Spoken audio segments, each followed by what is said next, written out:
This is the site that greeted lawmakers as they resumed from their break since the 24th of July 2018. Some staff of the National Assembly are protesting alleged non-payment of their wages. Some of us, they are owing us up to 1.something million. And these are duty toll that we use to go on errands and to do some other miscellaneous things. I don't know what we have done wrong. Initial resumption date for the National Assembly was the 25th of September, but it was postponed to the 9th of October because of the political parties' primaries. In the House of Representatives, prayers are observed in honor of a lawmaker, Mrs. Olufunke Adedoyin from Kwara State, who died during the break, and as is customary with the National Assembly, plenaries adjourned. B. Domesticates the relevant provisions. In the Senate chamber, the Senate President reads a backlog of letters from President Muhammadu Buhari, which included his decline of assent to some bills. Letter from Mr. President received on the 3rd of September 2018. Presidential decision to decline assent to the Electoral Amendment Bill 2018. Letter from Mr. President received 3rd September 2018. Presidential decision to decline assent to the Chartered Institute of Entrepreneurship Establishment Bill 2018. We set up the technical committee to study what happened. Why were those bills not signed? We may see trends, we may see some things that may not even be too serious, but maybe we have not taken too much time to deal with them. Those in favor say aye. Those against say nay. The ayes have it. The Red Chamber also observes a minute's silence for the late lawmaker Olufunke Adedoyin in adjourned sitting. On this sad note, I hereby adjourn the Senate till Wednesday, 10th October 2018, 10 a.m. prompt. Now that it appears that both chambers of the House are headed by the opposition PDP, will the issue of impeachment dominate proceedings? I'm sure the House is very calm and it's going to be more calmer like ever before. All those explanations people are expecting won't take place. Well, what I mean is that the solutions the public are having that by the time we come back, there's going to be, wildfire and problems and all that. But it's calm. Everybody's calm. Everybody's cool. If we rock the boat in terms of leadership change today, now, what time do we have to consider the budget of INEC for next year election? What time do we have to consider issues that are in the budget? Also, now that the primaries are over, are the federal lawmakers ready to put behind them their political differences and focus on burning issues of national interest?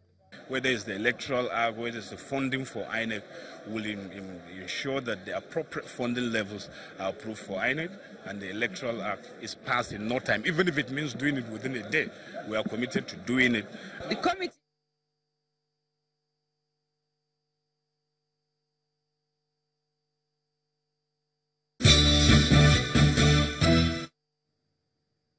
Welcome back to Sunrise Daily, coming to you live from our Abuja studio.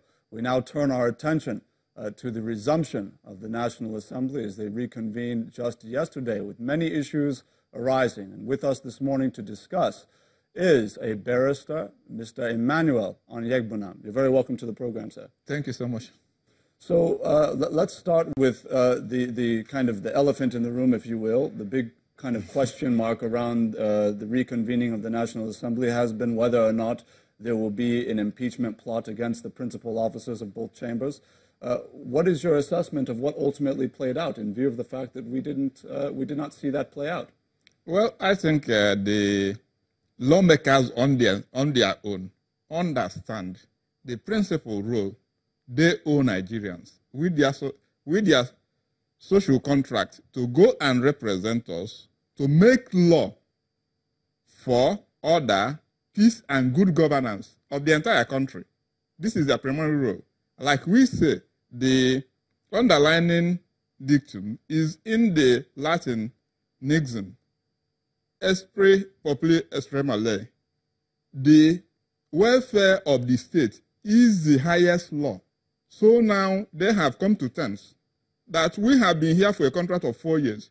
What have we really achieved for these 4 years? And more also, we are going to do what? To renew this contract. They've come out from primaries. And now what do you tell Nigerians have been their lot for the past 4 years over these electoral investments? So I think they have come to terms to that. And that has actually played out. There was no bringbacks. And more interestingly, the convention provides that once there is a death in any of the two chambers, you should just meet and then honor the dead by adjourning plenary until the next day. So that is the situation.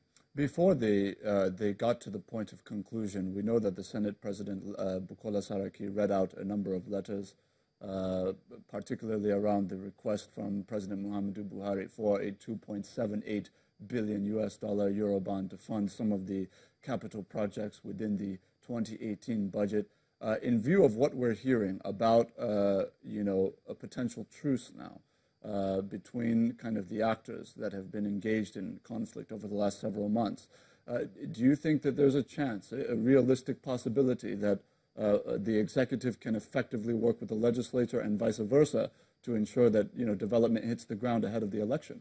Well, definitely. You see, the dimension is this. There is an application now from the executive.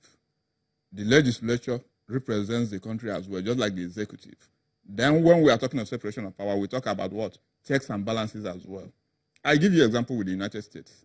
On 18th of September 2008, then Speaker of the House of Representatives was Nancy Pelosi. Nancy, on her own, seeing the Republican government of George Bush crumbling, called the then Secretary of the Treasury, Henry Paulson, and Ben Bacon, who was then the chairman of the Federal Reserve Board, and agreed, convinced her own colleagues to do what? To give 700 million bailout to a Republican government, because what was in their mind was what? The progress of what? United States. On the same level now, if we aggregate Nigeria as our own mission, we will now look at what the president is presenting. The president signed the 2018 appropriation on 12th of what? June. We are grappling with the INEC appropriation, which came also after what? After how many months? Now you have come with a Euro bond of this. And when you look at what? Our collective loan scheme, it is no longer what? Let me say, the most I can say, it is no longer comfortable. So these issues are now collective issues. And when you were presenting the budget, like we say, do we have technical input into what we are doing? What now do you have as our what? As our budget circle? We are supposed to run what? A Fiscal Responsibility Act, which is at the essence law. By now, we are supposed to have what?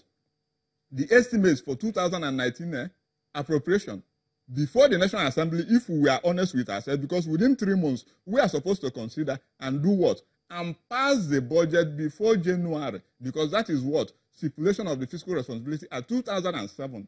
From 1999 till date, the only time Nigerian National Assembly passed the budget before the next year was in 2005, because that was the condition given by what? Paris Club to exist from the then loan, which we paid 18 billion and had what? Some 12 billion. Now we have accumulated almost 30 billion. For goodness sake, this calls for what? A serious assessment of what we have and where are these budgets? Where are these projects? How have they impacted in the life of an average Nigerian? The labor is calling for what? For increment in salaries. Every other person is running under what? A very high pressure. So if because we are going for election, we will now mortgage our future the more by calling for these pedestrian, more or less. Let me say these are pedestrian because we should now start the issues which involve these funds. Moving from Abuja to Lagos is a 12-hour or 2-day business, Herculean business on our roads. Here, within 2 hours, you go the whole of Europe on a train. So these are the basic issues we now have to do what? The development projects and every other thing with relation to this. It is not only within the National Assembly, but I think the NUJ, Nigerian Bar Association, and other key stakeholders who now form the what? The private and civil society will be into this. You've touched on a very interesting, several interesting points, but I want to bring out one, the issue of how our budgets are ultimately formulated. Obviously, we know we've adopted over time a kind of a top-down approach where essentially between the presidency and the leadership of the National Assembly, through their committees, essentially decide on what the budget priorities should be within the various jurisdictions in the country. But when you talk to experts from, for example, Senegal, where they're operating a bottom-to-top budgeting process in which they're factoring in the inputs of local governments, of CSOs, of professional organizations to come up with their budget priorities to actually accommodate the needs of the people rather than the needs of the government or those in government. Do you think it's time for us as a nation to consider reforming our budgeting process in such a manner that our people, particularly those that are experts in various fields, are those that are kind of dictating the tempo of what should be prioritized within our budgets? Well, definitely, if you go through our Fiscal Responsibility Act, it covers all these areas. But the issue is in what? In implementation. And then I have noticed, more or less, if you see the way we operate in Nigeria, take, for instance, when Okonjo-Iweala was there, she was coordinating minister of what? Of the economy. And more or less, you have this, and that culture has continued.